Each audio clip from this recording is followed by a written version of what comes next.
विश्वशांती, विश्वकवी आणि जगामध्ये ज्यांना नोबेल पुरस्कार सन्मानित केलेले सन्माननीय रवींद्रनाथजी टागोर यांच्या जीवनावर आज आपण चिंतन या ठिकाणी करणार आहोत। हे चिंतन सर्वसामान्यांसाठी महत्त्वाचे आहे। अनेक लेखकांसाठी, अनेकांच्या जीवनासाठी हे प्रेरणादायक आहे। रवींद्रनाथ टागोर, शिक्षणासाठी शाळेत जावे लागते हा जगाचा न्याय आहे आणि शाळा सोडल्याशिवाय शिक्षणाला आरंभच होत नाही हा टागोरांनी लावलेला शोध आहे। अनेकांनी आजवर घडलेला बोध आणि टागोरांनी लावलेला शोध या जमीन आसमानाचे अंतर आहे। टागोर कोणत्याही शाळेत रमले नाहीत, कोणत्याही वर्गात थांबले नाहीत, गुरुजनांच्या वाऱ्याला आणि थाऱ्याला सुद्धा ते उभे राहिले नाहीत, तरी टागोर सुविद्य झाले। घराघरात पोहोचलेले एका राष्ट्रगीताचे रचनाकार झाले।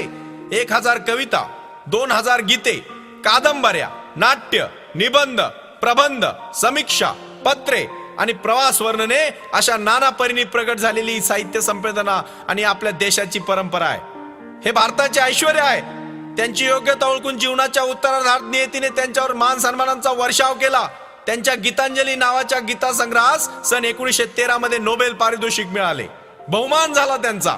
त्याच वर्षी कलकत्ता विद्यापीठाने त्यांना डीलिट पदवी बहाल केली।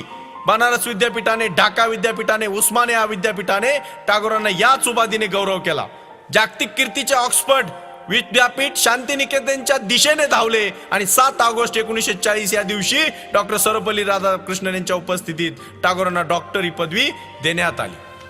म्हणजे ज्यांचा बहुमान या समाजाने, या राष्ट्राने केलेला आहे, अशा महान पुरुषाबद्दल आज आपण या ठिकाणी चिंतन, मनन आणि सर्व काही करणार आहोत। हे सर्व कसे घडले हे जाणून घेतले पाहिजे। कारणाशिवाय काही घडत नाही आणि कारण असल्याशिवाय काही घडणारही नाही। आवर्जून मागोवा घेतल्याशिवाय काही कारणे कळत नाहीत। टागोर ज्या घरात, ज्या काळात, ज्या जगात वाढले त्या सर्वांपासून त्यांनी जीवनसत्वांचे ग्रहणही केले। इसवी सन 1861 ते 1941 या रवींद्रनाथांचे जीवन पर्व। वयाच्या 11व्या वर्षी त्यांनी पहिली कविता लिहिली आणि अखेरची कविता त्यांनी लिहिली तेव्हा ते 80 वर्षाचे होते। मी आज तुम्हाला सर्वांना हे का सांगतोय, कशासाठी सांगतोय? अरे एखादं मोठं कार्य करायचं असेल तर लवकर त्याची सुरुवात करावी लागते। त्याचं उत्तम आणि अत्युत्तम उदाहरण म्हणजे रवींद्रनाथ टागोर आहेत। इथे बसलेल्या सर्वांना मला आव्हान करायचं आहे की आजचं हे जीवन जे आहे हे सर्व समाजासाठी आहे, या राष्ट्रासाठी आहे, या देशासाठी आहे आणि म्हणून आपण अभ्यास केला पाहिजे। जीवन महापुरुषांचं जगत असताना आपण त्यांच्या जीवनासाठी एकत्र आलो पाहिजे आणि म्हणून पुन्हा एकदा मला तुम्हाला सांगायची, 80 वर्ष त्यांची साधना ही समाजासाठी महत्वाची आहे, राष्ट्रासाठी महत्वाची आहे। रवींद्रनाथ टागोरांचं जीवन आज सगळ्यांना, तुम्हाला आम्हाला अभ्यासायचं आहे। त्यांचं साहित्य समूह आणि त्यांच्या जीवनाचे एक अंग होतं, समग्र जीवन होतं। रवींद्र देशभक्त होते, तत्वज्ञ होते, समाज सुधारक होते। शांतिनिकेतन आणि श्रीनिकेतन विश्वभारती या संस्थांचे ते शिल्पकार होते। संस्था अशाच उभ्या नाही राहत, त्यासाठी त्यांनी आयुष्यभर प्रत्येक गोष्टीसाठी प्राण एक केला आणि म्हणून सर्वपल्ली राधाकृष्णन यांच्या सारखंच त्यांचं जीवन हे तप्त जीवन होतं। जीवनात वाटचाल करताना काट्यानं दूर सारायचं असतं, अंगावर आलेल्या शत्रूला मित्र बनवायचं असतं। अपयश पदरी आलं म्हणून यशाच्या शिखराकडे जाताना मागे वळून पाहायचं नसतं, अपयश पदरी आलं म्हणून डगमगायचं नसतं। तूफान में ताश का घर नहीं बनता, रोने से बिगड़ा मुकद्दर नहीं बनता। दुनिया को जीतने का हौसला रखो, एक हार से कोई फकीर और एक जीत से कोई सिकंदर नहीं बनता। एक हार से कोई फकीर और एक हार से कोई सिकंदर नहीं बनता। काय समजून घ्यायचं या सर्वांमधून? रवींद्रनाथ टागोरांचं जीवन कशासाठी प्रेरणादायक आहे? रवींद्रनाथ टागोरच्या जीवनामधून आपण काय घ्यायचंय? अरे त्यांच्या साहित्याला नोबेल पुरस्कार मिळाला, तुमच्या साहित्य कमीत कमी कोणीतरी छापलं तरी पाहिजे। प्रत्येकामध्ये कवी दडलेला आहे। रवींद्रनाथ टागोरांनी लिहिलेलं जनगण म्हटल्याशिवाय एकही शाळा का सुरू होत नाही आणि स्वतः रवींद्रनाथ टागोर एकही दिवस शाळेत गेले नाही। यामागचा अभ्यास आहे, तत्वचिंतन आहे, ज्ञान आहे आणि ज्ञानाने जर पासंगाने जर तुम्हाला तुमचं व्यासंग वाढवायचं असेल तर एक लक्षात ठेवा, जीवनामध्ये काहीही करत असताना सगळे सोरे नोकर चाकर यांनी गजबजून गेलेला त्यांचा जोडो साको या नावा टागोरांचा हा खूप मोठा वाडा होता। ते एक चरित्रकार म्हणत, रात्रंदिवस नानाविध उपक्रमांनी निनादत असणारे मुलखा वेगळे घरकुल ही टागोरांची संपत्ती होती। या वाड्यात रामायणाचे, महाभारताचे, गीतेचे, उपनिषदांचे वाचन होत असे। संगीताच्या मैफिली होत, बंगाली नाटके होत, इंग्रजी भाषणे होत, चित्रपट आणि अनेक गोष्टी त्या ठिकाणी चालत। टागोरांचे आजोबा द्वारकानाथ टागोर एक जहाज वाहतूक बांधणीची कंपनी चालवीत। त्यांनी भारताबाहेरचे जग पाहिले होते, त्यामुळे त्यांची दृष्टी मोठी होती। ब्रह्मचिंतनात रमणारे, उपनिषदात अखंड वाचन करणारे त्यांचे वडील होते, म्हणजे त्यांना घरून छान परंपरा मिळाली होती। 3 प्रांतात पसरलेली शेतीवाडी असणारे एक सधन जमीनदार हा परिवार होता आणि म्हणून अधूनमधून ते हिमालयात जाऊन राहत, उपासना करीत, ध्यानधारणा करीत. म्हणजे साधनेला त्यांनी तपश्चर्येची जोड दिली होती, म्हणून टागोर परिवार महान होऊ शकला. म्हणजे तुमच्याकडे किती साधना आहे, किती तपश्चर्या आहे, नैसर्गिक गुण असेल तर तुम्ही त्याला किती अभ्यासता, ही गोष्ट त्या ठिकाणी फार महत्वाची आहे. वयाच्या अगदी लहानपणामध्ये त्यांनी म्हणजे वयाच्या 11व्या वर्षी पहिली कविता टागोरांनी लिहिली आणि 80 वर्ष ते सलग लिहित होते. म्हणजे यावरून विचार करा बाबांनो, किती वर्षाची त्यांची तपश्चर्या आहे आणि तुम्ही किती तपश्चर्या करता. तुमची तपश्चर्या शेवटी किती महत्वाची आहे यालाही फार महत्व या ठिकाणी आहे. म्हणून भ्रमंतीचे वेळ त्यांना लहानपणापासून होते. Awake my mind calmly awake to hold peace in the pilgrim age and shore the it's what see humanity that's is India. म्हणजे विश्व हेच एक राष्ट्र आहे आणि विश्व बंधुत्व हाच एकमेव धर्म आहे. या तत्वाचा हा थोर प्रतिपादक परप्रांतीय शासनास कधीही म्हणजे ज्या बंगालवर टागोरांनी प्रेम केले त्याची जेव्हा वंगभंग देशाची जेव्हा सुरुवात झाली त्यावेळेस हा माणूस द्रवला आणि काय म्हणाला बरे, a foolish mother Bengal, you have brought your 7 core children, not a full grown man but as a blessings. भारतीय संस्कृती, लोकजीवन आणि धर्म यांना कलंकित करणारा अस्पृश्यतेचा शाप टागोरांना व्याकुळ करीत होता. ते नेहमी म्हणत, oh my unfortunate motherland, those whom you have insulted would drag you to down to their same level by avoiding the touch of man every day. You have insulted to divinity in a man. बंगालमध्ये मूळ धरून पाहणारा परप्रांतीयांचा आणि भारतीयांना कंटाळून टाकणारी अस्पृश्यता टागोरांना निषिद्ध मानली. विषुतुल्य लोखंडी. आणि पहा बर का, सर्वात महत्वाची गोष्ट म्हणजे वर्तमान काळातील विद्रोही कवितांचा दाग रवींद्रनाथ टागोरांच्या लेखणीतून बहरायला लागली. टागोर हे तत्वज्ञानी कवी होते. त्यांच्या कवितेत आणि तत्वज्ञानात प्रतिबिंबित झाले होते. त्यांच्या जीवनात त्यांचे तत्वज्ञान घर करून राहिले होते. पण तत्वज्ञान आले कुठून? बंगालमध्ये भ्रमंतीसाठी रमणारा हा महापुरुष एवढा मोठा कसा झाला बरं? काय केलं असेल रवींद्रनाथ टागोरांनी या सर्व गोष्टींसाठी? याचा तुम्ही कधी विचार केलाय का? काय केलं रवींद्रनाथ टागोरांनी आपल्या जीवनामध्ये सर्वात मोठं कार्य? याचा कधी तुम्ही अभ्यास केलाय का? त्यांच्या जीवनाचं काय स्वप्न होतं हे तुम्हाला माहित आहे का?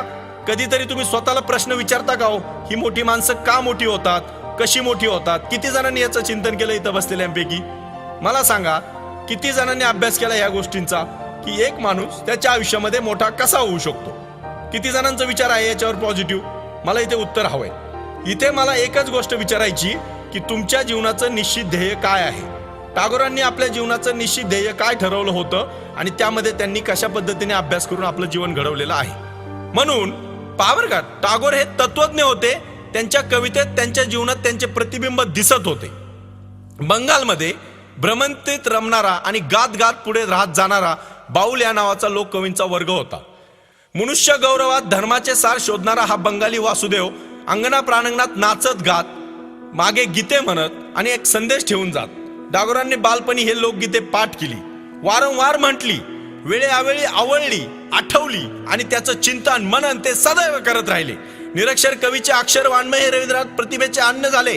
एक कवी देवाला आवळताना म्हणतो, ही मंदिरे आणि ही मशिदी हे तुझ्या मार्गाचे अडथळे आहेत. या पंडितांना आणि पुरोहितांना गलबला तुझ्या जीवनात अडथळा आहे. आणि म्हणून रवींद्रनाथांनी प्रतिभेची तार छेडली, तिच्यातून नवी कंपनी निर्माण होत गेली. लोककवीप्रमाणेच वैष्णव कवींनी रवींद्रनाथांची काही काळ वेळ लावले. या मागोमाग भग भाऊ पहा पुढे नीट. महत्वाचा मुद्दा नीट ऐका आणि इथे जीवनामध्ये तुम्ही समजून घ्या की माणसाकडे ज्ञान म्हणजे फक्त त्याचं पुस्तकी ज्ञान नसून त्याची नैसर्गिक प्रतिभा सुद्धा त्याच्यासाठी खूप महत्वाची आहे. आणि ती प्रतिभा आली कुठून? नीट लक्षात घ्या. वाल्मिकी, कालिदास, जयदेव या जीवनामध्ये काय काय केले या लोकांनी? लोकगीतांची जागृती केली, उपनिषदात संस्कारित केली, धम्मपदांचा परापर्श त्यांनी अभ्यासला, कबीरामुळे भाव निर्भर झालेली, कालिदासांचे लेखन लावण्य लाभलेली, रवींद्रनाथांची प्रतिभा भारतीय प्रतिमेस एक उजळून टाकणारी प्रतिमा ठरली. टागोर जीवनाचे उपासक होते. जीवन हेच त्यांचे दैवत होते. राम, कृष्ण, ब्रह्म, हरी, अल्लाह, गॉड या पारंपरिक शब्दसंहितेचा त्याग करून जीवन देवता हे नवीन नाव आपल्या उपास्य देवतेसाठी निवडले. परमेश्वर म्हणजे तरी काय हो? आपले अपूर्णत्व असह्य झाल्यामुळे मनात आणि जीवनात आकारास येणारी परिपूर्णतेची प्रतिमा. In English I tell you, maybe I am something is changes is difficult for me, but I change everything is here because God is the primary datum of experience. We feel God as we feel light. ईश्वरत्वाचा आपणास सहज स्पर्श घडतो. समाजाशिवाय सहज प्रबोधन घडते. या जगात जे जे काय आहे ते असहजपणे घडू शकते का हो? देव म्हणजे पहा बर का, घरटे तूच, पक्षी पण तूच आणि आकाश पण तूच, एकच एक चेतना नाना रूपांनी नटली आहे. अशा स्थितीत परमेश्वर प्राप्तीसाठी दूर जाण्याची काय गरज आहे? परमेश्वर प्राप्तीसाठी प्रयत्नातून जो पलायनवाद वाढीस लागतो ना, त्याला जीवनाची अपार हानी होते. पा गुरुदेव म्हणतात, हे मंदिरात बसणे, डोळे मिटून घेणे, जपमाळ ओढत राहणे सोडून द्यावं. देव खडी फोडणाऱ्यांच्या घामात आहे, श्रमिकांच्या कामात आहे, शेतकऱ्यांच्या सावलीत आहे. त्याच्या अंगाचे वस्त्र धुळीने माखलेले आहेत, घामाने चिंब झाले आहेत. हे जग सुंदर करण्यासाठी ते लोक प्रयत्न करत आहेत, प्रार्थना करत आहेत. प्रसन्नतेशिवाय प्रसाद नाही, आर्तते वाचून आरती नाही, पूज्यते वाचून पूजा नाही. टागोरांनी मान्यवाद आणि त्यांना अजिबातही मान्य नव्हता. पा ते नेहमी म्हणत, मायावाद हा मला मान्य नाही. मुक्ती आणि मोक्ष या जीवनाच्या परिणाम प्रतारणेत नाहीत, एकांतात आणि विभक्तेत नाहीत, ते आहेत समर्पणात. प्रथम लीन व्हा, मग विलीन व्हा, मग एकरूप व्हा. हा जीवन सहज नियम त्यांनी लोकांना सांगितला. म्हणजे गीतांजलीतील प्रत्येक गीत हे टागोरांच्या जीवनाचे एक दर्शनाचे पान आहे. रवींद्रनाथ आपल्या जीवनात म्हणत, ते नेहमी म्हणाले, पा जडाविरुद्ध चैतन्य आणि दैताविरुद्ध अद्वैत सर्व विश्वाची एक लेकरे आहेत. आत्मप्रगटीकरणात आनंद मानणारे, ज्ञान स्वरूप आणि भाव स्वरूप जीवन जगणारे, क्रियारूप जीवन जगणारे. म्हणजे रवींद्रनाथ टागोर हे आयुष्यभर क्रियारूप जीवन जगले. कसे रूप जगले? क्रिया म्हणजे काय हो? तुकोबांनी सांगितलेलं तुम्हाला आठवतंय का? क्रियेविना वाचाता व्यर्थ आहे. म्हणजे नुसतंच बोलायचं, कृती काहीच करायची नाही, काहीही अर्थ नाही. तशा प्रकारे महात्मा गांधी आणि टागोर हे भाग्यपुरुष समकालीन होते. परस्परांची योग्यता ओळखणारे हे थोर पुरुष प्रवृत्तीने आणि प्रकृतीने भिन्न होते. गांधी सत्य आणि नीती यांना प्राधान्य देणारे होते. टागोर सौंदर्यनिष्ठ असे आनंदयात्री होते. गांधीजी विज्ञान आणि संस्कृती यामध्ये अगदी भेद करणारे नव्हते. टागोरांच्या जीवनात जो कडवेपणा नव्हता, स्वदेशी व्रताचा अंगीकार करताना विदेशी कपड्यांची होळी करण्यास गांधीजींचा विरोध नव्हता. टागोरांनी याला निक्षून विरोध केला. अनेक देशबांधव अर्धनग्न किंवा पूर्ण विवस्त्र असताना कपड्यांची होळी हा टागोरांच्या दृष्टीने अविवेक होता. पण इतके असले तरी युग पुरुषात विलक्षण साम्य होते. साबरमती आणि सेवाग्राम येथील गांधीजींचे आश्रम आणि शांतिनिकेतन आणि विश्वभारती टागोरांच्या संस्था या समान जीवननिष्ठांच्या निदर्शक आहेत. गांधी आणि टागोर यांचे शिक्षण विचार हे खरे जीवन शिक्षण मानले पाहिजे. बोलापूरच्या सीमेवर आणि विस्तीर्ण माळरानावर जमीन देवेंद्रनाथांनी एकदा पाहिली. त्या भूमीत आपले अक्षरशः आयुष्य समर्पित करण्याचं त्यांनी ठरवलं. आणि मग वातावरणातील निरवता पाहून तेथे एक लहानशी वस्तू बांधण्यात आली. ते शांतीधाम पुढे शांतिनिकेतन झाले. आणि शहरी जीवनातील विटलेल्या टागोरांना हे शांतिवन फार आवडले. वयाच्या 40 नंतर आपल्या जीवनाची शैक्षणिक प्रयोगशाळा म्हणून त्या प्रभू प्रदेशाकडे ते पाहू लागले. त्यांनी तेथे एक आश्रम काढून हाताशी 4-6 विद्यार्थी घेऊन एक शैक्षणिक संस्थेची चळवळीचा पाया घातला. टागोरांच्या प्रयत्नामागे अनेक उद्वेगजनक कहाणी आहे. एक खंत होती. बालपणी ते कोणत्याही शाळेत रमले नाहीत. अत्यंत निर्जीव आणि साचेबंद अशा शालेय वातावरणात ते विटले होते. म्हणजे पहावर का, निसर्ग आणि समाज यांच्यापासून मुलांची फारकत केली जाते. शिक्षण हे पुस्तकाकडून पुस्तकाकडे वाहत जाते. जगणे बाजूला राहते. शिकणे चाकरीतून चालत राहते. मुले जागेवर जखडून टाकली जातात. त्यांची पूर्ती यंत्रे करून टाकली जातात. वेतनार्थी, शिक्षक आणि आनंदाला वंचित झालेले परीक्षार्थी यांच्यामध्ये कुठलंही भावशून्य नातं निर्माण होतं बा. आणि मग टागोरांना ते बदलायचे होते. ते आपल्या स्वतःच्या शिक्षण संस्थेच्या माध्यमातून ते त्या प्रयोगाकडे पाहत होते. म्हणून झाडाखालची शाळा कर्मवीर अण्णांनी पुढे रयत शिक्षण संस्था जशा सुरू केल्या, तशी टागोरांची जी काही शांतीवन जिथे संस्था सुरू झाली, 8-10 मुलांनी सुरू झालेला हा प्रवास अखंड मुलांपर्यंत पोहोचला आणि शेवटी नोबेल पर्यंत जाऊन थांबला. हे कशामुळे घडले? टागोरांमधील शांतिनिकेतनचा त्यांचा जो विचार होता, ती शांतीचं निकेतन म्हणजे हे काय होतं? ही जीवनाची एक परंपरा होती. तेथे संगीताचा वर्ग चाले. कुठे हास्यकल्लोळात मुलं तिथे रमून जात, आपापल्या कलागुणांना वाव देत. आणि मग तिथे भिंत कुठलीच नव्हती, पण प्रत्येक विचारांची भिंत मात्र तिथे बांधली जात होती. मुलांना मातृभाषेतून शिकवावे त्यांनी टागोरांचा आग्रह होता. ते म्हणत मातृभाषेत माणूस सहज प्रगट होतो. म्हणजे टागोरांचे विचार किती महत्वाचे होते ते पहा तुम्ही. शाळा ही जीवनाची प्रकृती असली पाहिजे. म्हणजे माझं जीवन म्हणजे माझी शाळा. शिक्षण ही जीवनाची आवृत्ती असली पाहिजे. शिक्षण सर्वार्थाने सर्वांगीण असावे. ते ज्ञान केंद्रित, कर्म केंद्रित, मनशांती या सर्वांची गुंफण असली पाहिजे. शरीराने मनाशी बोलले पाहिजे, मनाने शरीराचं ऐकलं पाहिजे.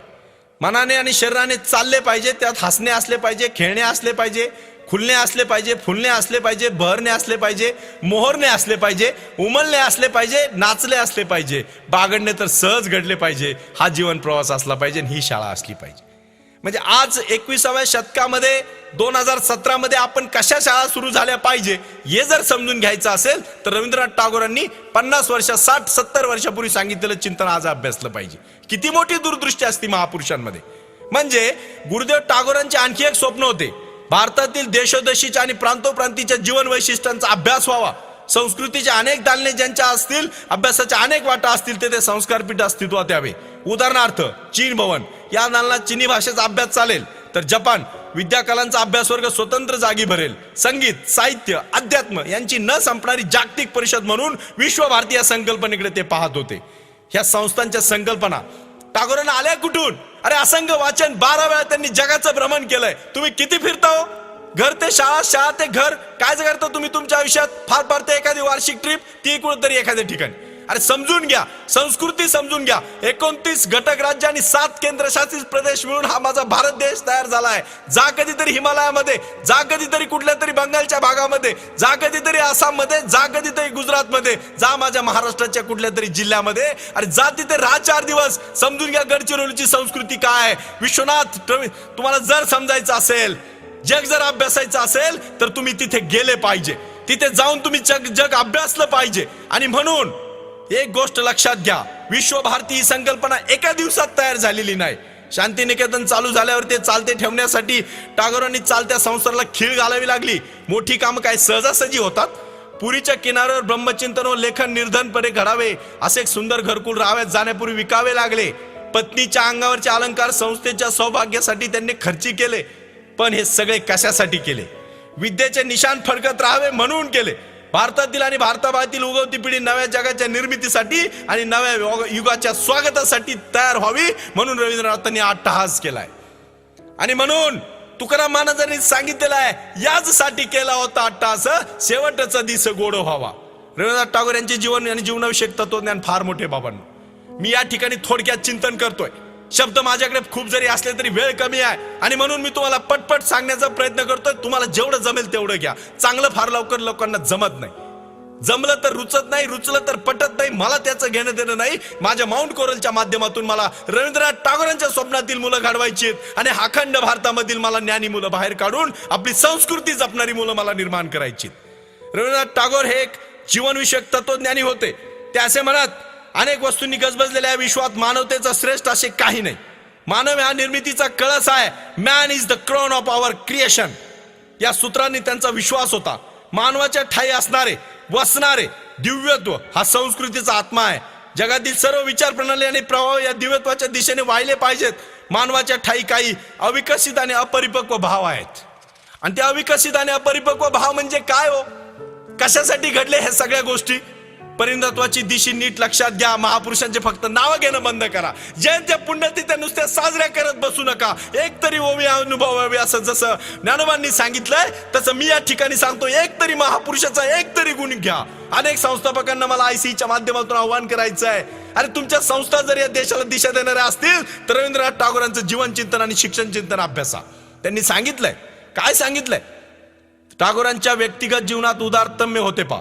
मानव कुलाच्या ऐक्यावर आघात करण्यासाठी टीकेच्या राष्ट्रवादावर त्यांनी टीका म्हणून कधीच टीका केली नाही. आपल्या विदेश दौऱ्यात ते नेहमी अनेक ठिकाणी सभा घेत, अनेक गोष्टी ते आपल्या कवितेच्या माध्यमातून मांडत. लोकमान्य टिळकांसारख्या लोकनेत्यावर आकारण खटला भरण्यासाठी जेव्हा सरकारच्या विरोधात ते उभे राहिले, जेव्हा आकारण खटला टिळकांवर भरवला त्यावेळेस ते उभे राहिले सरकारच्या विरोधात.